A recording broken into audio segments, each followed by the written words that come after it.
रोमानी भाषा में अनसुया शाब्दिक अर्थ ईर्ष्या और द्वेष से मुक्त एक तपस्वी हैं और हिंदू धर्म में ऋषि अत्रि की पत्नी हैं।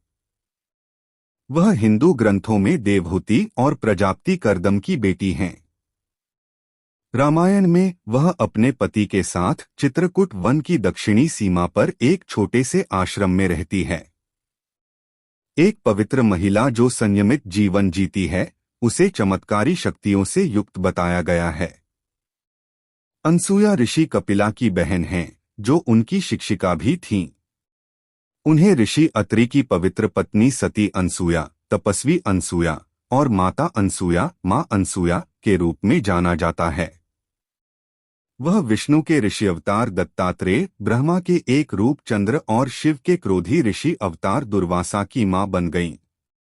जब सीता और राम अपने वनवास के दौरान उनसे मिलने जाते हैं, तो अनसुया उनका बहुत ध्यान रखती हैं और सीता को एक ऐसा उपहार देती हैं जो उनकी सुंदरता को हमेशा बनाए रखेगा। व्युत्पत्ति विज्ञान। अनसुया दो संस्कृत शब्दों से बना है, अना और असूया, जिसका अनुवाद वह जो ईर्ष्या या ईर्ष्या से मुक्त है। किंवदंती। उत्पत्ति। अनसुया और उनके परिवार की वंशावली का उल्लेख भागवत पुराण की तीसरी पुस्तक में किया गया है।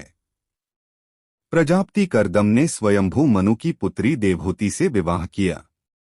उनके 10 बच्चे बताए गए हैं। कपिला नाम का एक बेटा और अनसुया समेत 9 बेटियां हैं। प्रत्येक पुत्री का विवाह एक ऋषि से होता है। अनसुया का विवाह अत्रि से हुआ। सूर्योदय बहाल करना। मार्कंडेय पुराण की एक पौराणिक कथा के अनुसार प्रतिष्ठान के कौशिका नाम का एक ब्राह्मण होने के बावजूद और कुछ संस्करणों में शांडिली या शिलावती नामक एक समर्पित पत्नी होने के बावजूद एक वेश्या से मिलने जाता था। जब वह उसे उसकी सेवाओं के लिए भुगतान करने में असमर्थ हो गया, तो वेश्या ने उससे मिलना बंद कर दिया, जिससे उसे अपनी पत्नी के पास लौटने के लिए मजबूर होना पड़ा, जो अभी भी उसकी देखभाल करती थी। वह अभी भी वेश्या के स्नेह के लिए तरस रहा था, इसलिए एक दिन उसने अपनी पत्नी से उसे उसके पास ले जाने के लिए कहा। एक भागवत पुराण पांडुलिपि पृष्ठ जिसमें अत्रि और अनसुया की त्रिमूर्ति से मुलाकात की कहानी को दर्शाया गया है। 18वीं सदी के अंत में ऋषि मांडव्य को एक अपराध के बदले में सूली पर चढ़ा दिया गया था और वह जंगल में शूल पर लेटे हुए थे, फिर भी अपनी योग शक्तियों के कारण जीवित थे। रात में अपनी पत्नी के साथ घने जंगल में ले जाते समय कौशिक ने ऋषि को चोर समझकर उन्हें धक्का दे दिया। क्रोधित होकर मांडव्य ने उसे अगले सूर्योदय से पहले मरने का श्राप दे दिया। इस श्राप को सफल होने से रोकने के लिए शांडिली ने सौर देवता सूर्य से अगली सुबह उगने की अपील की। सूर्य ने शांडिली की अपील स्वीकार कर ली, क्योंकि वह एक अत्यंत पवित्र और समर्पित महिला है। इससे ब्रह्मांड में अराजकता फैल जाती है। देवताओं को उनकी आहुतियां नहीं मिल पाती हैं, वर्षा नहीं होती है, अनाज की खेती नहीं हो पाती है और लोग अपने पारंपरिक वैदिक अनुष्ठान नहीं करते हैं। देवता ब्रह्मा के पास गए, जिन्होंने सुझाव दिया कि वे अनसुया को प्रसन्न करें, जो अपने पति के साथ महान तप करने की प्रक्रिया में थी। तदनुसार देवता अनसुया के पास जाते हैं और दयालु महिला उनकी मदद करने के लिए सहमत हो जाती है। अनसुया शांडिली से मिलती है और दोनों महिलाएं बातचीत में व्यस्त हो जाती हैं। ऋषि की पत्नी शांडिली को समझाती हैं कि सूर्य से उनकी अपील के कारण पूरा ब्रह्मांड खतरे में था और एक महिला की अपने पति के प्रति समर्पण की आवश्यकता पर चर्चा की। अनसुया ने महिला से वादा किया कि कौशिका उसके श्राप से मुक्त हो जाएगी, साथ ही उसके कुष्ठ रोग से भी। शांडिली सूर्य को फिर से उगने का निर्देश देती है और इसलिए अनसुया सूर्योदय की बहाली में मदद करती है। उसके कार्यों से प्रसन्न होकर देवता उसे वरदान देते हैं। अनसुया की इच्छा है कि त्रिमूर्ति ब्रह्मा, विष्णु और शिव की सर्वोच्च त्रिमूर्ति उनके यहाँ पैदा हों और उनके पति और वह संसार के चक्र से मुक्त हो जाएं। यह वरदान तब दिया जाता है जब अनुसूया को अत्रि द्वारा मानसिक रूप से गर्भवती किया जाता है और चंद्र, ब्रह्मा, दत्तात्रेय, विष्णु और दुर्वासा, शिव उनके पुत्रों के रूप में पैदा होते हैं। कुछ किंवदंतियों में कहा गया है कि बाद में जब राहु ने सूर्य को निगल लिया तो पूरी दुनिया अंधेरे में डूब गई। कई वर्षों की तपस्या से प्राप्त शक्तियों के साथ अत्रि ने राहु के हाथों से सूर्य को छीन लिया, दुनिया में प्रकाश बहाल किया और देवताओं को प्रसन्न किया। त्रिमूर्ति से मुलाकात।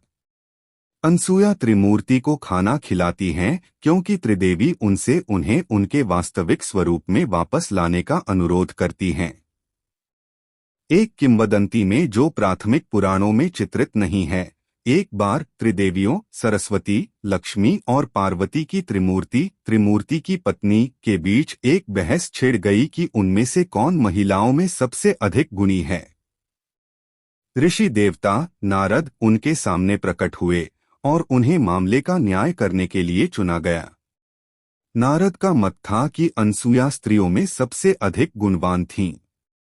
उसने चतुराई से त्रिदेवियों से कहा कि अनसूया की पवित्रता ऐसी है कि वह लोहे की फलियां पका सकती है। तीनों देवियों ने कार्य करने का प्रयास किया लेकिन असफल रहीं, जिससे वे अनसूया के प्रति ईर्ष्या में एकजुट हो गईं। देवी देवताओं ने मांग की कि उनके पति त्रिमूर्ति अत्रि के आश्रम में जाएं और अनसूया के गुणों का परीक्षण स्वयं करें। अपनी पत्नियों को इस कार्रवाई से मनाने में असमर्थ ब्रह्मा, विष्णु और शिव ने युवा ऋषियों का भेष धारण किया और अनसूया से मिलने गए जब अत्रि एक नदी में स्नान कर रहे थे। मेहमानों के अपने अधिकारों का प्रयोग करते हुए त्रिमूर्ति ने दावा किया कि एक विशेष व्रत के कारण अनसूया को उन्हें नग्न अवस्था में भोजन परोसना होगा। यह जानते हुए कि अपने पति के अलावा अन्य पुरुषों द्वारा नग्न देखे जाने पर वह अपना पुण्य खो देगी, अनसूया ने अपने मेहमानों पर थोड़ा पानी छिड़का जिससे वे शिशु बन गए। फिर वह अपने कपड़े उतारने के लिए आगे बढ़ी और उन्हें स्तनपान कराकर भोजन परोसा। इस प्रकार दोनों ने उनकी इच्छाओं को पूरा किया और अभी भी अपना गुण बरकरार रखा। कुछ संस्करणों में उसने उन्हें अपने बच्चों की तरह प्यार से पालने के बाद पालने में रखा। नारद द्वारा अपनी पत्नियों की दुर्दशा के बारे में सूचित करते हुए पवित्र त्रिदेवियां अत्रि के आश्रम में उतरीं और अनसूया से अपने पतियों को उनके वास्तविक स्वरूप में वापस लाने का अनुरोध किया। ऋषि की पत्नी ने आज्ञा का पालन किया। त्रिमूर्ति इस बात से प्रसन्न हुए कि उसने उन्हें मात दे दी है और उनकी पत्नियां विनम्र हो गई हैं। उन्होंने अनसूया को वरदान दिया। उसने पूछा कि वे उसके बच्चे के रूप में पैदा हों और उनके पति और वह संसार के चक्र से मुक्त हो जाएं। यह वरदान तब दिया जाता है जब अनसूया को अत्रि द्वारा मानसिक रूप से गर्भवती किया जाता है और चंद्र, ब्रह्मा, दत्तात्रेय, विष्णु और दुर्वासा, शिव उनके पुत्रों के रूप में पैदा होते हैं। कुछ किंवदंतियों में कहा गया है कि बाद में जब राहु ने सूर्य को निगल लिया तो पूरी दुनिया अंधेरे में डूब गई। कई वर्षों की तपस्या से प्राप्त शक्तियों के साथ अत्रि ने राहु के हाथों से सूर्य को छीन लिया, दुनिया में प्रकाश बहाल किया और देवताओं को प्रसन्न किया। त्रिमूर्ति से मुलाकात। अनसूया त्रिमूर्ति को खाना खिलाती हैं क्योंकि त्रिदेवी उनसे उन्हें उनके वास्तविक स्वरूप में वापस लाने का अनुरोध करती हैं। एक किंवदंती में जो प्राथमिक पुराणों में चित्रित नहीं है, एक बार त्रिदेवियों सरस्वती, लक्ष्मी और पार्वती की त्रिमूर्ति की पत्नी के बीच एक बहस छिड़ गई कि उनमें से कौन महिलाओं में सबसे अधिक गुणी है। ऋषि देवता नारद उनके सामने प्रकट हुए और उन्हें मामले का न्याय करने के लिए चुना गया। नारद का मत था कि अनसूया स्त्रियों में सबसे अधिक गुणवान थीं। उसने चतुराई से त्रिदेवियों से कहा कि अनसूया की पवित्रता ऐसी है कि वह लोहे की फलियां पका सकती है। तीनों देवियों ने कार्य करने का प्रयास किया लेकिन असफल रहीं, जिससे वे अनसूया के प्रति ईर्ष्या में एकजुट हो गईं। देवी देवताओं ने मांग की कि उनके पति त्रिमूर्ति अत्रि के आश्रम में जाएं और अनसुया के गुणों का परीक्षण स्वयं करें। अपनी पत्नियों को इस कार्रवाई से मनाने में असमर्थ ब्रह्मा, विष्णु और शिव ने युवा ऋषियों का भेष धारण किया और अनसुया से मिलने गए जब अत्रि एक नदी में स्नान कर रहे थे। मेहमानों के अपने अधिकारों का प्रयोग करते हुए त्रिमूर्ति ने दावा किया कि एक विशेष व्रत के कारण अनसुया को उन्हें नग्न अवस्था में भोजन परोसना होगा। यह जानते हुए कि अपने पति के अलावा अन्य पुरुषों द्वारा नग्न देखे जाने पर वह अपना पुण्य खो देगी, अनसुया ने अपने मेहमानों पर थोड़ा पानी छिड़का जिससे वे शिशु बन गए।